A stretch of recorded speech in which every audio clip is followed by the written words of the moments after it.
Hello friends, national education policy 2020 आ गई है। तो अब डिस्कस करते हैं कि इसमें कौन कौन से प्रोविज़न जो है वो नहीं है जो होने चाहिए थे। तो सबसे पहली बात ये है कि मैं आपको अपना पर्सनल एक्सपीरियंस बताता हूँ। 8th क्लास तक तो कोई हमसे वहाँ पर रिश्वत ली नहीं जाती स्कूल में। 10th तक भी रिश्वत नहीं थी, वहाँ पे भी करप्शन नहीं था। बट 11th-12th में शुरू हो गया। अब कैसे हुआ? फिज़िक्स की लैब होती है, वहाँ प्रैक्टिकल होता है, और केमिस्ट्री में होता है, मैथमेटिक्स में तो होता नहीं है।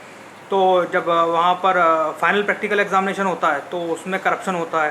टीचर्स जो हैं वो रिश्वत लेते हैं, बच्चे देते हैं, बड़े आराम से देते हैं। बच्चों को बहुत शौक होता है रिश्वत देने का, और टीचर्स कहते हैं कि जब बच्चे ले रहे हैं तो लो, क्या प्रॉब्लम है। तो फिज़िक्स में, केमिस्ट्री में मैंने नहीं दी थी, बट बाकी सभी लोगों ने दी थी। ठीक है, तो बोले एक नहीं देता कोई बात नहीं, वेरिएंस कम है चलेगा, बट सभी ने दी थी। उसके बाद में केमिस्ट्री फिज़िक्स हो गई, फिर ग्रेजुएशन हो गई। उसमें भी केमिस्ट्री की लैब होती है, फिज़िक्स की होती है, मैथमेटिक्स की लैब तो होती नहीं है। तो फिज़िक्स में जो था वो इंस्ट्रूमेंट्स मंगाए थे, ठीक है। और केमिस्ट्री में भी आप डेसिकेटर लेके आओ, ये मुझसे कहा गया था, लेकिन मैंने डेसिकेटर लाने से मना कर दिया था। डेसिकेटर कोई ज़्यादा महंगा नहीं होता, 200-250 रुपये का आता है, बट नहीं दिया। किसी से बोरोसिल की ट्यूब मंगाई थी, किसी से कुछ, किसी से जो भी है, बट लोगों ने दिया था, ठीक है। वेट बॉक्स किसी से मंगा लिया था, कुछ नहीं तो वेट बॉक्स ले आओ।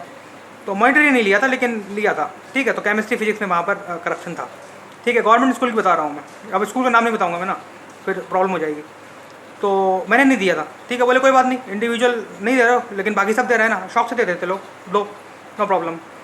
उसके बाद ग्रेजुएशन के बाद फिर पीजी में नहीं हुआ ऐसा कुछ।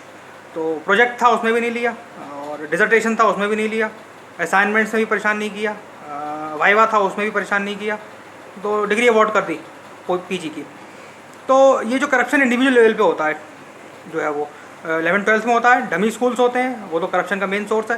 ग्रेजुएशन में होता है। तो इस पर गवर्नमेंट को सोचना चाहिए, और बच्चे बड़े शौक से देते हैं। करप्शन की प्रैक्टिस उनकी 9th-10th के बाद से स्टार्ट हो जाती है।